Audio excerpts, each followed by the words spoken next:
Bismillahirrahmanirrahim. Dear students, today we discuss about chapter number 8, chemical equilibrium. Chemical equilibrium भी एक important chapter है। सबसे पहले बेटे हम बात करते हैं केमिकल रिएक्शन की, कि केमिकल रिएक्शन क्या होता है। केमिकल रिएक्शन बेटे क्या है कि ऐसा प्रोसेस जिसमें दो या दो से ज़्यादा सब्सटेंसेस आपस में ऐसे कंबाइन होते हैं कि उनमें एक केमिकल चेंज आ जाता है। The process in which two or more substances combine together in such a way that a chemical change occur in them. For example, if we burn this piece of wood, this piece of wood will react with oxygen and it converts into ash, carbon dioxide and water vapors. Ash, carbon dioxide and water vapors cannot combine together to form this piece of wood. It means that wood and air combine together chemically. Chemically combination से मुराद बेटे ये है कि दो या दो से ज़्यादा सब्सटेंसेस आपस में ऐसे कंबाइन हो कि उनमें केमिकल चेंज आ जाए, मतलब उनके रिएक्शन से कुछ नया बन जाए। हम टेस्ट ट्यूब के अंदर या ग्लास ट्यूब के अंदर हाइड्रोजन गैस को और ऑक्सीजन गैस को लें स्टाइकियोमेट्रिक अमाउंट्स में, आप उसको इलेक्ट्रिक स्पार्क दें या उसको हीटअप करें तो वो गैसेस आपस में बेटे रिएक्ट करके क्या बना देंगी, वाटर वेपर्स। वाटर वेपर्स क्या है बेटे, एक नया सब्सटेंस है। हाइड्रोजन और ऑक्सीजन गैसेस कुछ और सब्सटेंसेस हैं। तो ऐसे सब्सटेंसेस का कंबाइन होना कि उनमें केमिकल चेंज आए, उस प्रोसेस को आप क्या कहते हैं, केमिकल रिएक्शन बोलते हैं। ठीक है, तो केमिकल रिएक्शन की डेफिनेशन क्या करेंगे बेटे, कि the process in which substances combine together, substances combine together in such a way that a chemical change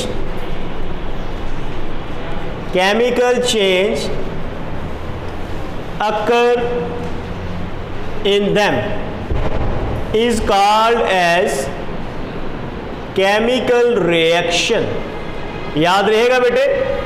अब यहीं पे हम डिस्कस कर लेते हैं कि what is physical reaction. Physical reaction कौन सा होगा बेटा, फिजिकल रिएक्शन ऐसा रिएक्शन होगा जिसमें सब्सटेंस की सिर्फ फिजिकल स्टेट में चेंज आएगा। बात की समझ लगी ना बेटे।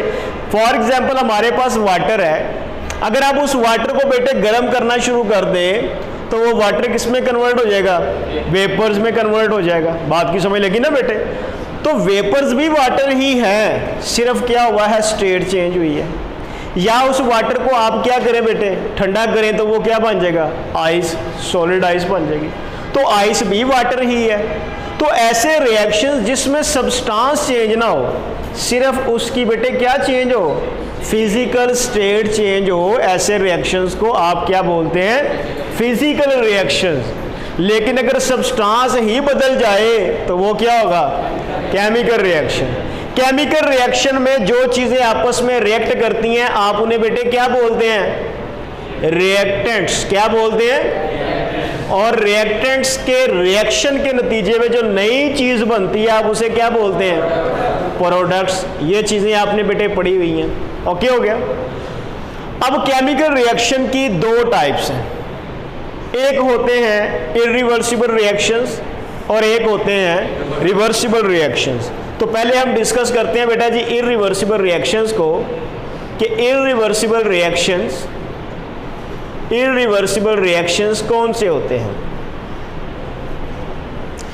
इरिवर्सिबल रिएक्शंस हमारे पास बेटा जी क्या है सोडियम मेटल है, अगर आप इसको वाटर में ऐड करें तो ये धमाके से जल उठेगी, ठीक है। तो ये बेटा क्या बन जाएगा, ये बन जाएगा जी सोडियम हाइड्रोक्साइड कास्टिक सोडा और हाइड्रोजन गैस। बात की समझ लगी। अब यहाँ पे अगर हम 2 लगा दें और यहाँ पर भी 2 और यहाँ पर भी 2 तो इक्वेशन क्या हो जाएगी, बैलेंस हो जाएगी। अब यहाँ पे देखें बेटे, सोडियम को आपने वाटर में ऐड किया, सोडियम वाटर के साथ रिएक्ट करके क्या बना रहा है, सोडियम हाइड्रोक्साइड और हाइड्रोजन गैस। इसमें सोडियम और वाटर क्या है, रिएक्टेंट्स हैं, जबकि सोडियम हाइड्रोक्साइड और हाइड्रोजन क्या है, प्रोडक्ट्स हैं। अब कहते हैं कि ये जो प्रोडक्ट्स बनी हैं इनके अंदर कैपेबिलिटी नहीं है कि ये दोबारा बेटा जी ये वाले रिएक्टेंट्स बना सकें। बात की समझ लगी। इसी तरह बेटा जी हमारे पास हाइड्रोजन गैस है और ऑक्सीजन गैस है। ये हमारे पास कौन सी अमाउंट्स हैं बेटे, स्टोइकियोमेट्रिक अमाउंट्स हैं। बैलेंस केमिकल इक्वेशन के मुताबिक, जो इक्वेशन के मुताबिक आपको अमाउंट्स गिवन होती हैं, आप उन्हें क्या बोलते हैं, स्टोइकियोमेट्रिक अमाउंट्स। ये रिएक्ट करके क्या बनाएंगी बेटा जी, वाटर प्रोड्यूस करेंगी। यहाँ पे इलेक्ट्रिक स्पार्क दे दे या हाई टेम्परेचर दे। अब ये वाला वाटर आप जितना मर्जी इसको गर्म करें, ये हाइड्रोजन और ऑक्सीजन गैस में कन्वर्ट नहीं हो सकता। कहता है हत्ता कि आप इसको 1500 डिग्री सेंटीग्रेड पर भी गर्म करें तो बहुत ही कम चंद एक मालिक्यूल इसके डिसोसिएट होंगे हाइड्रोजन और ऑक्सीजन में। मतलब क्या है कि ये वाले प्रोडक्ट्स रिएक्टेंट में कन्वर्ट नहीं हो सकते इजीली। तो ऐसे रिएक्शंस जिनमें रिएक्टेंट्स तो प्रोडक्ट में कन्वर्ट हो जाएं लेकिन प्रोडक्ट्स रिएक्टेंट में कन्वर्ट ना हो सके, ऐसे रिएक्शंस को बेटे आप क्या बोलते हैं, इरिवर्सिबल रिएक्शंस बोलते हैं। बात की समझ लगी। यानी कि अगर आप इसको रिप्रेजेंट करना चाहें तो कैसे करेंगे, इसको रिप्रेजेंट करेंगे कि रिएक्टेंट्स कन्वर्ट हो सकते हैं बेटा जी किस में, प्रोडक्ट्स में, लेकिन प्रोडक्ट्स रिएक्टेंट्स में कन्वर्ट नहीं हो सकती। याद रहेगा बेटे, इरिवर्सिबल रिएक्शंस को हम रिप्रेजेंट करते हैं एक सिंगल एरो से। इस एरो की टेल की तरफ रिएक्टेंट्स होते हैं और हेड की तरफ क्या होती हैं बेटे, प्रोडक्ट्स होती हैं। अब हम बात करते हैं reversible reactions. Reversible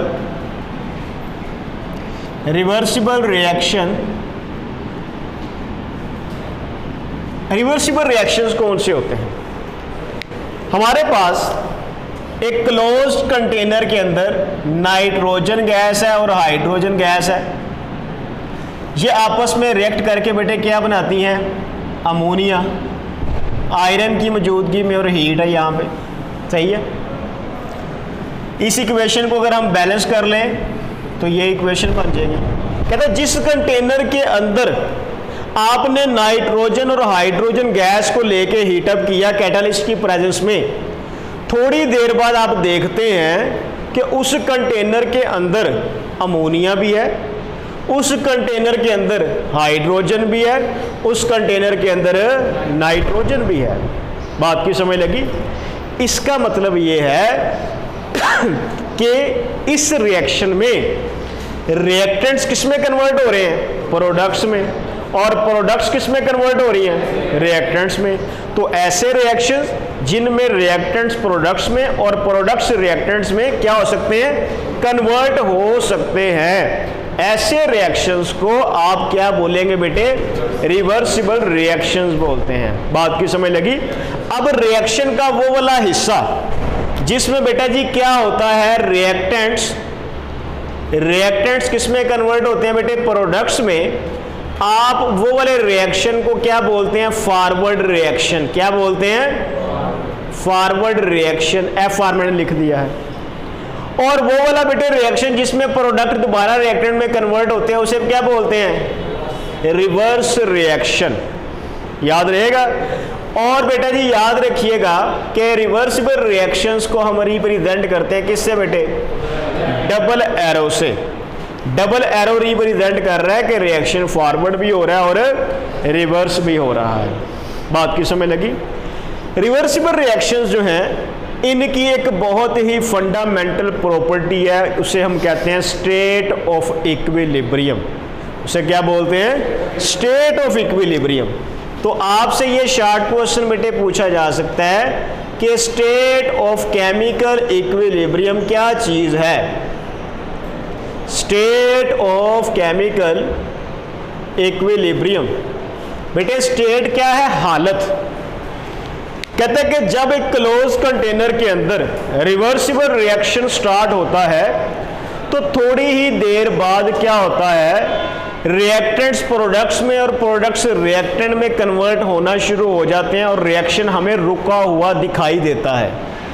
reaction basically रुका हुआ नहीं होता, रिएक्शन साइमल्टेनियसली फॉरवर्ड और रिवर्स डायरेक्शन में प्रोसीड कर रहा होता है। और आपको इस हालत में रिएक्शन क्या कहलाएगा कि रिएक्शन इक्विलिब्रियम की हालत में है, यानी कि ऐसी स्टेट जिसमें किसी केमिकल रिएक्शन में फॉरवर्ड रिएक्शन और रिवर्स रिएक्शन प्रोसीड कर रहे हो साइमल्टेनियसली, ऐसी स्टेट को आप क्या बोलेंगे? Chemical equilibrium. तो केमिकल इक्विलिब्रियम की बेटे डेफिनेशन लिखें तो क्या लिखेंगे? The state at which forward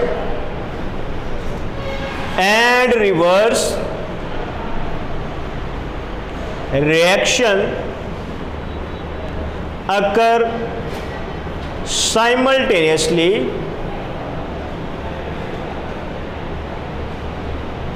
is called as state of chemical equilibrium. याद रहेगा बेटा जी कि वो वाली स्टेट जहां पर क्या होता है कि रिएक्शन में फॉरवर्ड रिएक्शन और रिवर्स रिएक्शन साइमल्टेनियसली प्रोसीड कर रहे हो, आप उस स्टेट को क्या बोलेंगे? केमिकल इक्विलिब्रियम की स्टेट बोलेंगे। याद रहेगा बेटा जी।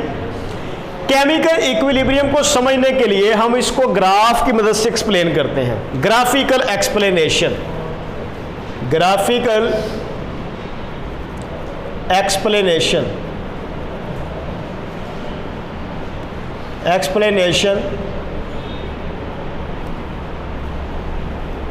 अब बेटा देखिए, सपोज करते हैं कि हमारे पास ए और बी रिएक्टेंट्स हैं, ये रिएक्ट करके सी और डी प्रोडक्ट्स बनाते हैं, सी और डी रिएक्ट करके दोबारा फिर क्या बना देते हैं? ए और बी रिएक्टेंट्स। इसको बेटा जी हम ग्राफ की मदद से रिप्रेजेंट करें अगर हम, तो हमारे पास वाई एक्सिस के अलोंग बेटा जी क्या है? कंसंट्रेशन। क्या है बेटा जी? कंसंट्रेशन। जबकि एक्स एक्सिस के अलोंग क्या है बेटा जी? टाइम। सही हो गया। जब टाइम जीरो था, टाइम ऑफ रिएक्शन, यानी कि अभी रिएक्शन स्टार्ट नहीं हुआ, आपके पास सिर्फ बेटे क्या चीज थी? रिएक्टेंट्स। यानी कि आपके पास ए और बी जो है ये रिएक्टेंट्स हैं। जैसे ही रिएक्शन स्टार्ट होगा तो बेटा जी आहिस्ता आहिस्ता क्या हो सकता है? रिएक्टेंट की कंसंट्रेशन क्या होगी? कम होना शुरू हो जाएगी। ठीक हो गया। जब टाइम जीरो था, प्रोडक्ट की कंसंट्रेशन क्या थी बेटे? जीरो। ठीक है। अब ये क्या है बेटे? ये कंसंट्रेशन आ गई रिएक्टेंट्स की। जैसे ही रिएक्शन प्रोसीड करेगा तो प्रोडक्ट की कंसंट्रेशन क्या होना शुरू हो जाएगी? इंक्रीज होना शुरू हो जाएगी। अब आप देखें कि खास टाइम के बाद रिएक्टेंट और प्रोडक्ट की कंसंट्रेशन जो है वो चेंज नहीं हो रही। वो वाला टाइम जिस पर रिएक्टेंट और प्रोडक्ट की कंसंट्रेशन कांस्टेंट हो जाए, क्या हो जाए बेटे? उस टाइम को आप बोलेंगे इक्विलिब्रियम टाइम। क्या बोलेंगे? इक्विलिब्रियम टाइम बोलेंगे। याद रहेगा बेटे।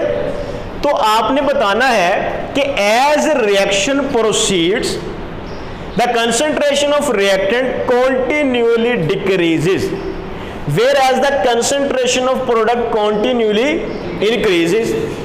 After some time, when equilibrium time reaches, then concentration of reactants and concentration of products become constant, equal नहीं कहना, कांस्टेंट कहना है, याद रहेगा बेटे। तो वो वाला टाइम जिस पे रिएक्टेंट और प्रोडक्ट की कंसंट्रेशन फिक्स हो जाती है, यानी कि अब कंसंट्रेशन चेंज नहीं हो रही, आप उस टाइम को बेटे क्या बोलेंगे, इक्विलिब्रियम टाइम बोलेंगे। बात की समझ लगी ना बेटे। अब याद रखिएगा कि जब रिएक्शन इक्विलिब्रियम में आता है तो वहां पे तीन पॉसिबिलिटीज हो सकती हैं। यहां पे क्या है कि इक्विलिब्रियम पर रिएक्टेंट की कंसंट्रेशन और बेटे क्या है, कम है किससे, प्रोडक्ट की कंसंट्रेशन से। ये है ना इक्विलिब्रियम टाइम। यहां पे रिएक्टेंट की कंसंट्रेशन ये रह गई और प्रोडक्ट की कंसंट्रेशन ये है। दूसरा ग्राफ बेटे क्या हो सकता है, ये देखें, यहां पे हमारे पास वाई एक्सिस के लॉन्ग क्या है बेटा जी, कंसंट्रेशन, और एक्स एक्सिस के लॉन्ग क्या है बेटा जी, टाइम। इस ग्राफ में क्या हो सकता है कि ये देखें, ये ग्राफ भी बेटे बन सकता है। ये कंसंट्रेशन बेटा जी किसकी है, रिएक्टेंट्स की ये कंसंट्रेशन है, और ये कंसंट्रेशन बेटा जी किसकी है, प्रोडक्ट्स की। अब इस टाइम को आप क्या बोलेंगे बेटे, इक्विलिब्रियम टाइम बोलेंगे।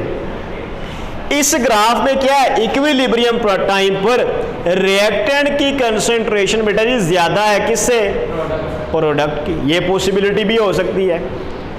तीसरी पॉसिबिलिटी क्या हो सकती है कि इक्विलिब्रियम टाइम पर रिएक्टेंट और प्रोडक्ट की कंसंट्रेशन बेटा जी क्या हो सकती है, सेम हो सकती है, बराबर हो सकती है। ये हमारे पास क्या आ गया जी, टाइम। तो इसका ग्राफ कैसा बनेगा, इसका ग्राफ इस तरह बेटे बनेगा, सही है ना।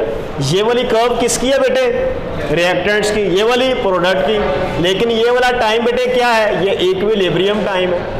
इसमें रिएक्टेंट की कंसंट्रेशन और प्रोडक्ट की कंसंट्रेशन इक्वल है किस पर, इक्विलिब्रियम टाइम पर। इसका मतलब है तीन पॉसिबिलिटीज है कि जब रिएक्शन इक्विलिब्रियम अटेन करता है तो तीन पॉसिबिलिटीज हो सकती हैं। वो क्या हो सकती हैं, इक्विलिब्रियम पर रिएक्टेंट की कंसंट्रेशन प्रोडक्ट की कंसंट्रेशन से कम भी हो सकती है, रिएक्टेंट की कंसंट्रेशन प्रोडक्ट की कंसंट्रेशन से ज्यादा भी हो सकती है, या फिर बेटा जी रिएक्टेंट और प्रोडक्ट की कंसंट्रेशन इक्वल हो सकती है।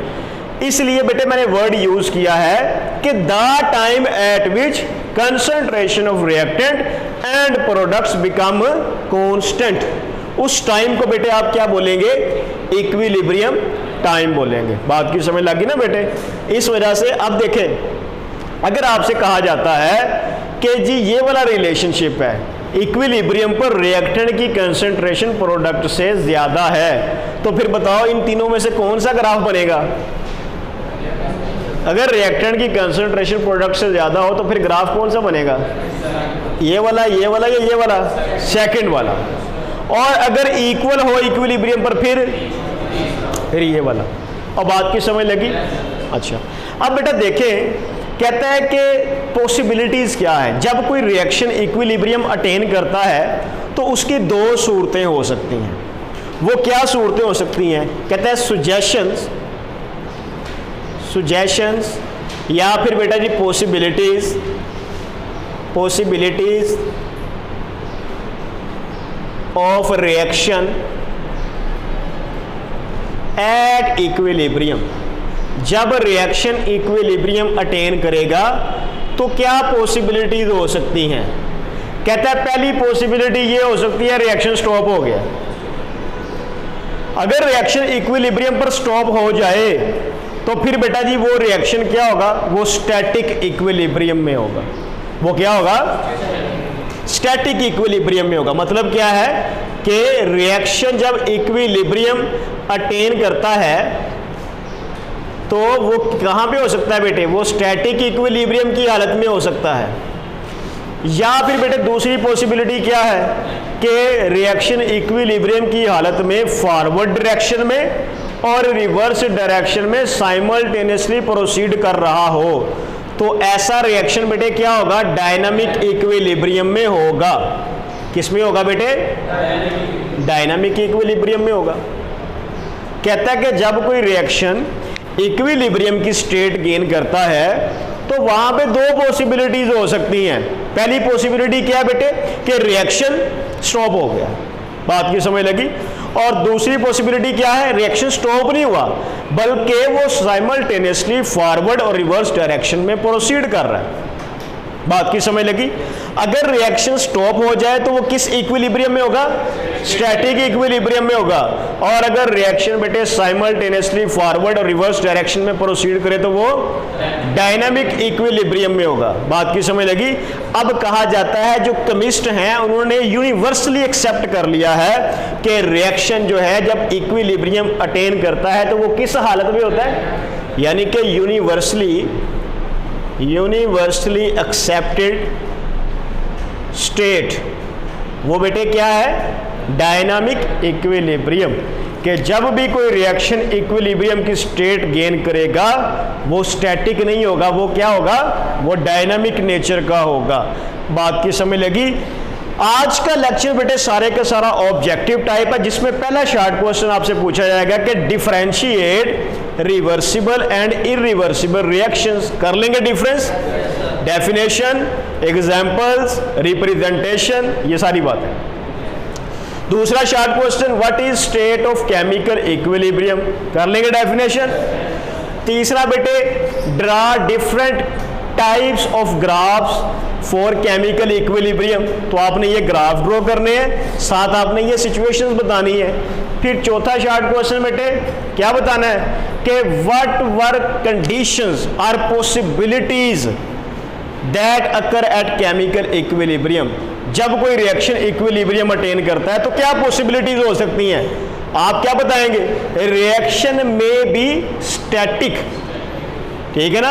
अगर रिएक्शन स्टॉप हो जाए तो reaction will adopt static equilibrium, but if reaction simultaneously proceed in forward and reverse direction then reaction will attain state of dynamic equilibrium, बात की समझ लगी। इन दोनों में कौन सी स्टेट बेटे एक्सेप्टेबल है, डायनामिक। उम्मीद है कि आज के लेक्चर की आपको समझ आई होगी। किसी का कोई क्वेश्चन है तो वो पूछ सकता है। एनी क्वेश्चन बेटे, थैंक यू।